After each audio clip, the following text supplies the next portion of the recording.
So here in this section, I'm going to be showing you some of the AI features which are only available in DaVinci Resolve Studio. The first one is one of my favorites, and that feature I use it all the time, and that is called AI voice isolation. That's how it works. Let's listen to this audio first. So the sun is in my eyes, my hair goes everywhere, and apparently we're going to find a bird I cannot even pronounce. So you can see that there's a lot of background noise. So to get rid of that, what we can do, you click on this audio tab, and then you go to AI voice isolation. So if I just toggle this on, and if I just make it 100%, let's hear it. So the sun is in my eyes, my hair goes everywhere, and apparently we're going to find a bird. It sounds pretty good. It did a really good job because this is how it was before, and this is after. So the sun is in my eyes.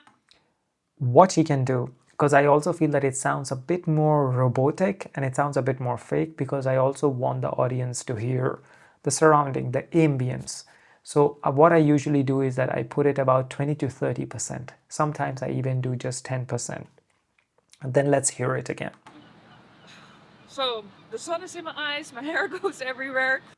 And that was before. And apparently we're going to find... So this sounds a bit more neutral because you can still hear the background and you can still hear clearly hear the voice of the subject. So the sun is in my eyes, my hair goes everywhere. So that is really handy. And after that, we have the AI dialogue leveler. So what it's supposed to be doing is it should be increasing the volume of the places where the audio is a bit low, and it should be reducing the volume of places where the audio is a bit too high. In my opinion, it doesn't do the best job, but let's try it out. So I've toggled it on and let's see how that works. So the sun is in my eyes, my hair goes everywhere. It sounds pretty good, but I have a feeling that in the beginning it was a little bit low. So the sun is in my... You see, it was a bit low and then it widened up. So that's why I don't use it, but it's a nice thing for you to just play around and see how it goes. And the next tool, like, you are not going to believe that this tool is in DaVinci Resolve, which is called AI Music Remixer. So I have just downloaded this music here. I would also give this music to you. This is just a music with some vocals, so let's hear it. It's more than enough to let the light. So you can hear there's the vocals, there's some music. What we need to do, you just toggle on AI Music Remixer, and if you want, you can just mute everything else and just let the voice be there. It's more than enough to let the light in. There was before. The way this after. You're making me feel it's divine. That's crazy, right? So yeah, that's how you can get rid of all the instruments in a video. But if I want to just mute the voice and let other things play, that is also possible. So the audio is gone, completely gone. So yeah, that's a nice tool for you to play around. Unfortunately, this tool doesn't really work on normal audio because it is not music, but it is really good at detecting the drums, the bass, the guitar, and other instruments. So it works really perfect with any music track. And now next tool, what I want to show you is AI Music Editor. So if I just click on this music, so this was the music track what we used before. So if I click on this, it shows me the length of this music track. At sometimes you have the visuals are really long, but the audio track is really small. So then you have to find the perfect beat to repeat it. But in DaVinci Resolve, AI can do it. So say, for example, if I wanted this video to be of 5 minutes, this audio, now it's 2 minutes and 39. Let's do it for, say, 5 minutes. Yeah, and then if I do adjust, then let's see what happens. In a few seconds, it would try to make the same audio clip 5 minutes and 39 seconds longer. And then we can see how that sounds. So it would try to chop in between the clips. So let's see. I'm also trying this feature on this music for the first time. Okay. So we have the clips here. So the audio should have been ended here, you see. but there is this little, you can see the zigzag icon, which means that there is an AI chop. So let's listen at this point and then see if it did a good job.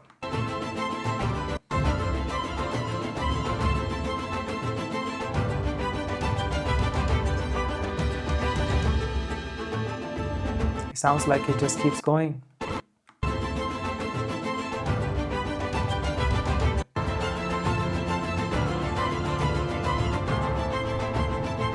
So you see there are different chops. So whatever places the AI thought that it's nice to repeat the audio track, it did. And now what if we make the audio to just say 44 seconds? Because the original audio was, I think, 2 minutes something. So let's try to do that.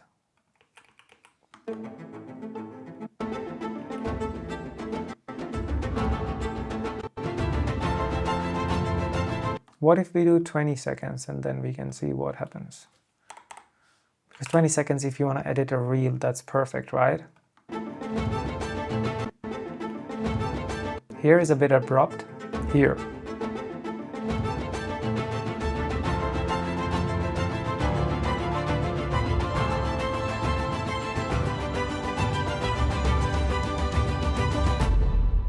That is really cool. So AI is doing it. So what it also does is that it gives you 2 or 3 versions. So let's check out version 2 and then see how it works. It's still fine. Like this jump here, it's still okay. I really like the version 1. So yeah, that's how you can change the length of the music according to how you want in the AI music editor. And unfortunately, all of this is just available in the studio version. And one more cool feature also is AI beats detect. So you know, like a lot of times when you're editing a video, you want to cut everything on the beat. Let me show you. So if I do right click on any of the audio and then you do show music beats, then AI would do its thing to detect the beats in the music, and it would tell you, here is a beat, here is a beat. And then according to those lines, you can chop the clips or edit the clips. So let's see. Oh, there is a lot of beats here.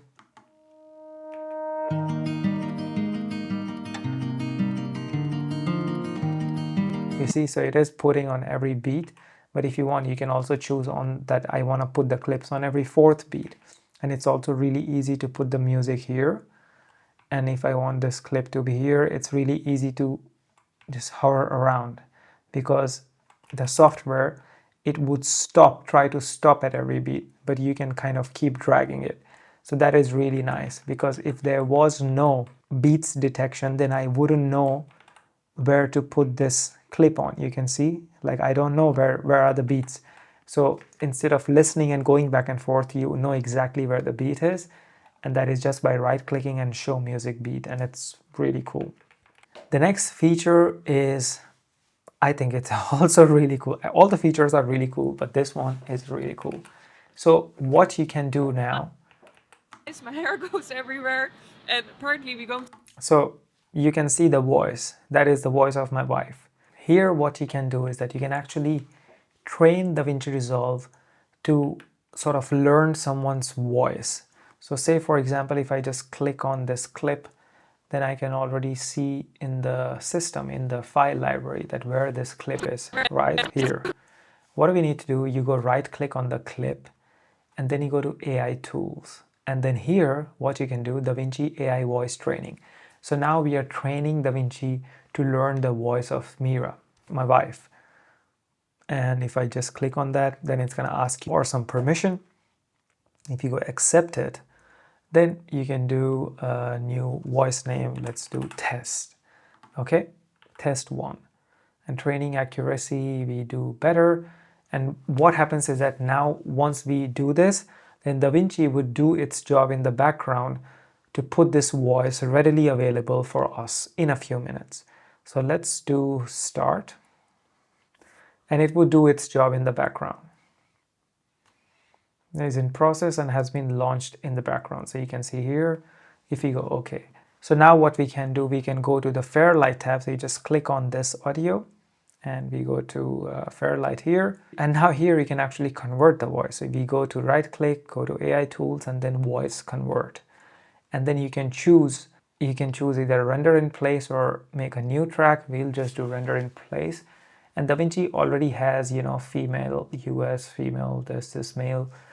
And also this is one of my friend's voice, Ignace, and this is Mira's voice that I did last time. What if we do the sound, the voice of one of my friends? And he also has a really specific accent. So let's see if that works or not. And he can do render, and now the voice should be changing.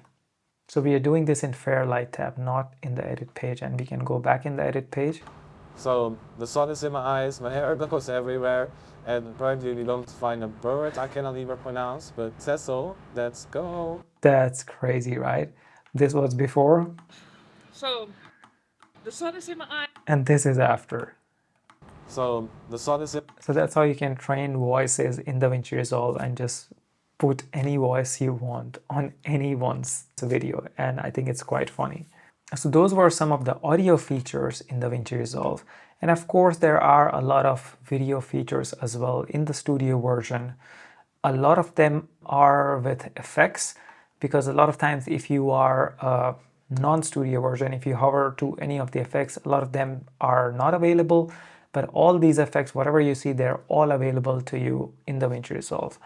And this one, what I told before, the super scale, that is available in the DaVinci Resolve studio version as well. So you can enhance the quality of the video by 4 times, 6 times like that, and make it really sharp. So let's see if we go just back, it's not that sharp. And if you just go enhance it, of course, you're not gonna see it because this video is already sharp, but I've tried it on really bad old videos or old photos, and it does a great job. So yeah, some of the, like a lot of features of DaVinci Resolve Studio versions are all these effects. Some of them we're gonna also be using in the color page, in the Fusion page, which I'm gonna be teaching you next. So yeah, just play around with a lot of features, a lot of effects, all the effects what I used that I've showed you before.